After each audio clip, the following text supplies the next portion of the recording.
కాషాయ పార్టీలో చేరేందుకు కొందరు బీఆర్ఎస్ ఎమ్మెల్యేలు ప్రయత్నాలు చేస్తున్నారా? బీజేపీలోకి ఆ ఎమ్మెల్యేలు ఎందుకు రావాలని అనుకుంటున్నారు? జాతీయ నాయకత్వంలో టచ్లోకి వెళ్లిన బీఆర్ఎస్ ఎమ్మెల్యేలు ఎవరు? ఆ ఎమ్మెల్యేలు కారు దిగి ఎప్పుడు కమలం పార్టీలో చేరబోతున్నారు? గులాబీ పార్టీ ఎమ్మెల్యేలపై కాషాయ పార్టీలో ఏం చర్చ జరుగుతోంది?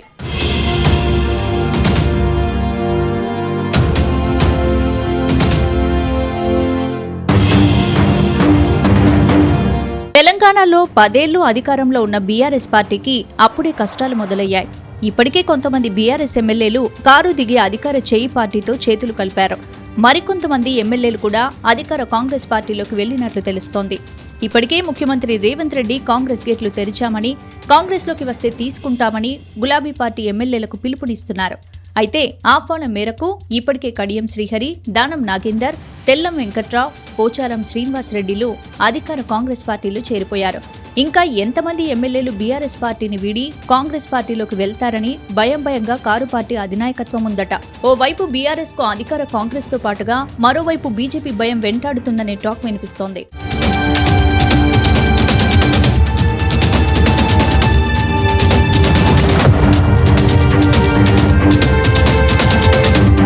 ఇక బీఆర్ఎస్ పార్టీకి చెందిన కొంతమంది ఎమ్మెల్యేలు బీజేపీలోకి వెళ్తారని ఎమ్మెల్యే దానం నాగేందర్ సైతం స్టేట్మెంట్ ఇచ్చారు. కేంద్రంలో బీజేపీలో అధికారంలో ఉండడంతో వారంతా ఆసక్తి చూపిస్తున్నట్లు సమాచారం. రాష్ట్రంలో కమలం పార్టీ రోజుకు పుంజుకుంటోంది. దీంతో తెలంగాణలో పార్టీకి మంచి భవిష్యత్తు ఉంటుందని కొందరు కారు పార్టీ నేతల్లో ఉందట. అందుకే వారంతా కమలం పార్టీ వైపు చూస్తున్నట్లు తెలుస్తోంది. ఈ అంశాన్ని బీజేపీ వర్గాలు కూడా కొట్టిపారేయడం లేదు. ఇదే సమయంలో పార్టీలు చేరేందుకు ఆసక్తి ఉన్న నేతలంతా బీజేపీ జాతీయ నాయకత్వ పెద్దలతో టచ్లోకి వెళ్తున్నారట.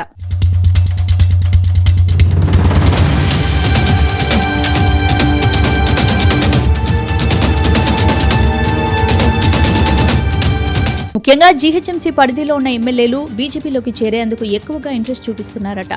అర్బన్ ప్రాంతంలో బీజేపీ ప్రాబల్యం ఎక్కువగా ఉండడం, మల్కాజ్గిరి, సికింద్రాబాద్, చేవెళ్ల పార్లమెంటు పరిధిలో బీజేపీ ఎంపీలు గెలవడంతో రానున్న రోజుల్లో కమలం పార్టీకి మంచి భవిష్యత్తుందని కారు పార్టీ నేతలు భావిస్తున్నారట. బీజేపీలోకి వెళితే బాగుంటుందనే అభిప్రాయానికి మెజారిటీ బీఆర్ఎస్ ఎమ్మెల్యేలు వచ్చినట్లు సమాచారం.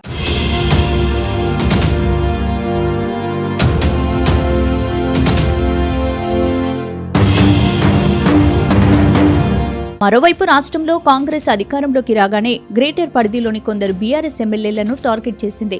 దీంతో వారంతా కేంద్రంలో అధికారంలో ఉన్న బీజేపీలో చేరితే కాంగ్రెస్ నుంచి వేధింపులు తప్పుతాయని భావిస్తున్నారట. అటు జీహెచ్ఎంసీ ఎమ్మెల్యేలే కాకుండా ఉమ్మడి కరీంనగర్ జిల్లాకు సంబంధించిన మాజీ మంత్రి బీజేపీలోకి వచ్చే అవకాశాలున్నాయని చర్చ జరుగుతోంది.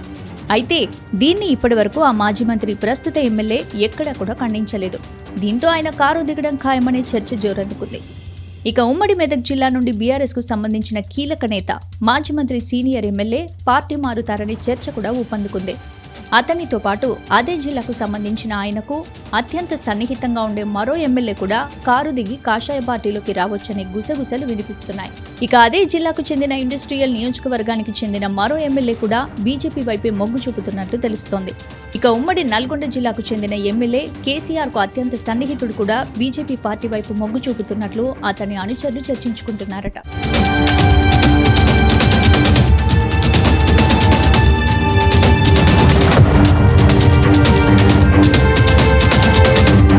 మొత్తంగా బీఆర్ఎస్ ఎమ్మెల్యేలను చేర్చుకుంటూ స్వయంగా ముఖ్యమంత్రి రేవంత్ రెడ్డి చేరికలను ప్రోత్సహిస్తున్నారు. అయితే కాంగ్రెస్ ను కాదనుకుని బీజేపీలో చేరేందుకు మరికొందరు కారు పార్టీ ఎమ్మెల్యేలు ఇంట్రెస్ట్ చూపిస్తున్నారు. కానీ కమలం పార్టీ మాత్రం బీజేపీలో చేరాలంటే ఎమ్మెల్యే పదవికి రాజీనామా చేయాలనే కండిషన్ కాషాయ పార్టీ పెడుతోందట. మరి బీజేపీ కండిషన్ కు లోబడి ఎంతమంది రాజీనామా చేస్తారు, ఎంతమంది ఎమ్మెల్యేలు బీజేపీలోకి వస్తారు, జాతీయ నాయకత్వం పార్టీలోకి వచ్చే ఎమ్మెల్యేలకు ఎలాంటి డైరెక్షన్ ఇస్తుందనేది త్వరలో తెలిపోనుంది.